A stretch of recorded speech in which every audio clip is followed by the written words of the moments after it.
Hey guys, welcome back to the channel. Today I'm going to be discussing something new. Now, I've always loved the outdoors. Nature is beautiful, from towering waterfalls to dizzying canyons. There has always been a sense of peace and calmness that I get when hiking or camping. However, nature is far from safe. There are hundreds of things out there just waiting to take you off the census records if you aren't careful. Wild animals, diseases, flash floods, avalanches, extreme heat, and toxic plants are just a few of the things. But not every death or disappearance can be explained so easily. Missing 411 is a series of books and a documentary movie written by David Paulides. In them, he investigates a disturbing number of unexplained disappearances in the national parks of North America. His findings have spurred a massive interest in these cases. Oftentimes, as people investigate these, more questions arise than are answered. Many cases involve the sudden disappearance of an individual and their remains being found in unusual or impossible places. Many cases involve sudden disappearances of an individual and their remains being found in unusual or impossible places, if found at all. In others, they do find the lost person, but when found, they have little to no memory of what happened and are in such baffling circumstances that rational explanation is thrown out the window. Today, I wanted to talk about a few of these stories. These are more well known ones, and if you want more, I'll continue to research to find more obscure ones. Out of respect for the families who lost loved ones, I will refrain from speculating my own theories, but I will go over popular ones that others have come up with. First, we have Danny Philippidis. He was a Toronto firefighter who decided to take a ski trip to New York in 2018. He and a few friends went to Whiteface Mountain in the Adirondack National Park. They had been skiing for a few hours and they were closing in at around 2 p.m. His friends had been wanting to go back to their lodge for some food, but Danny wanted to go one more time down the slope. The others went back, and around 4 o'clock, his friends got concerned. Danny wasn't responding to their texts or calls. Fearing the worst, they went and searched for him for a while. They were unsuccessful, so they alerted the lodge, and a search party of 130 people scoured the mountainside for him. For 6 days, there was no sign of him. That was until his wife got a call from an unknown number.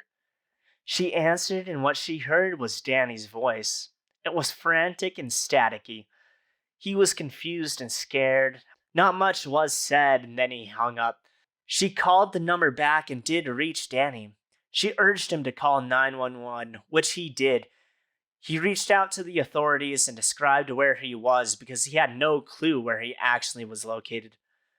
When paramedics finally found him, they saw he was still in his ski gear and had a brand new iPhone in his hands, and his hair was recently cut.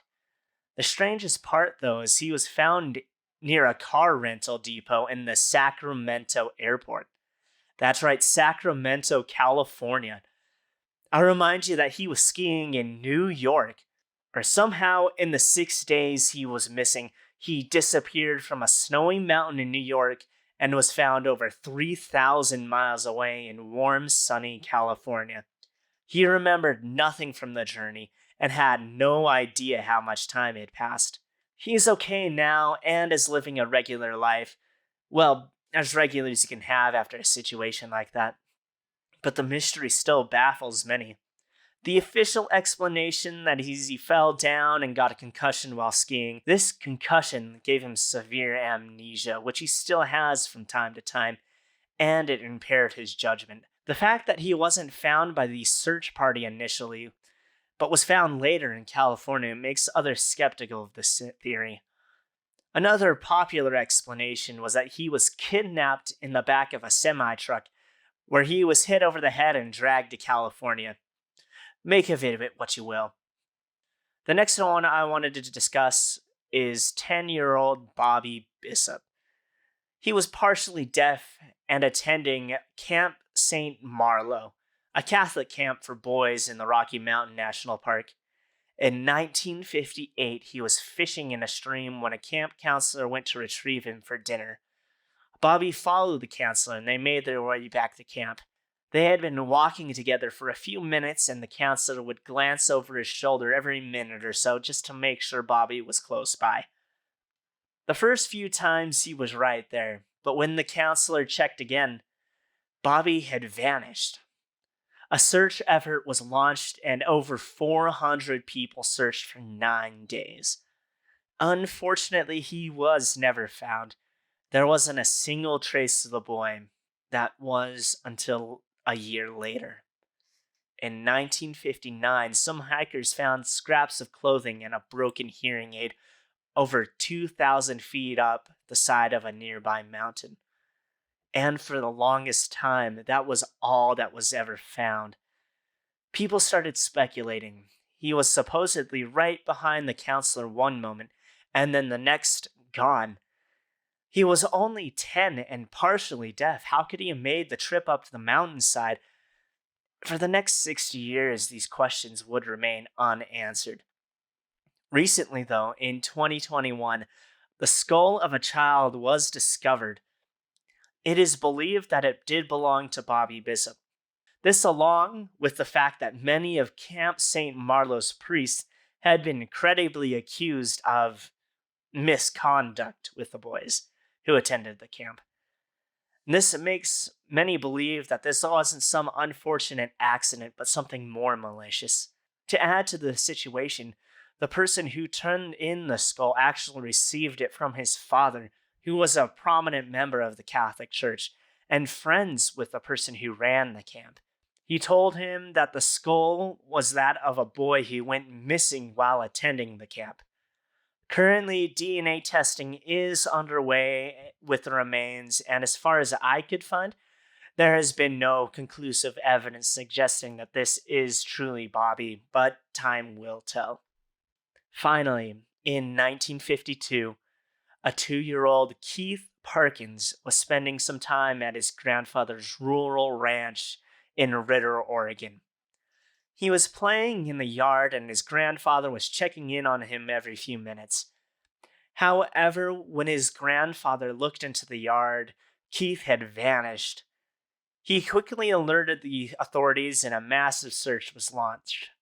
It was made ever more urgent because the weather forecast called for extremely low and freezing temperatures.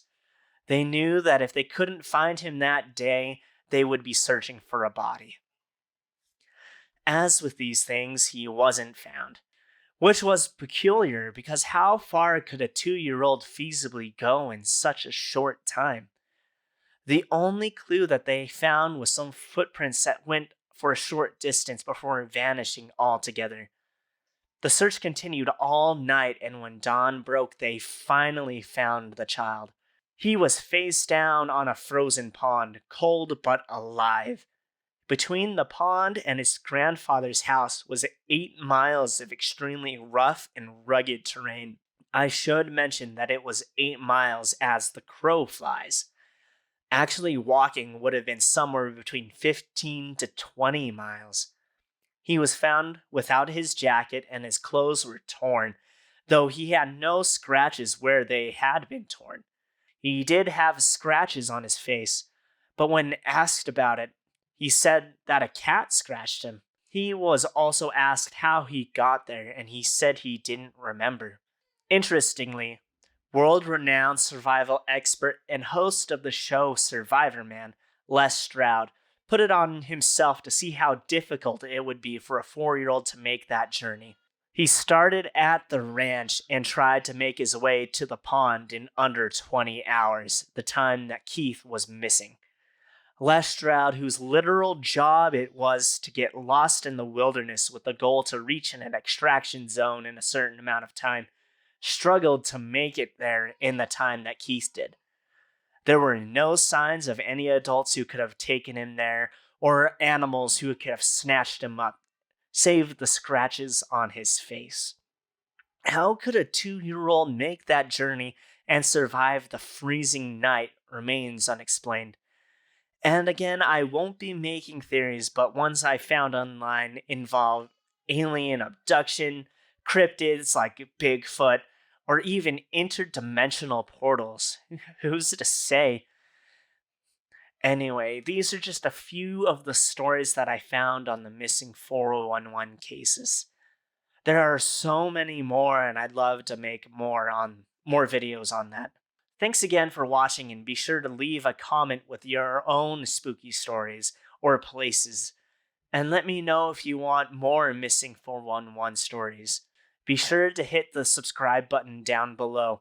It helps out tremendously. Until next time, stay spooky, friends.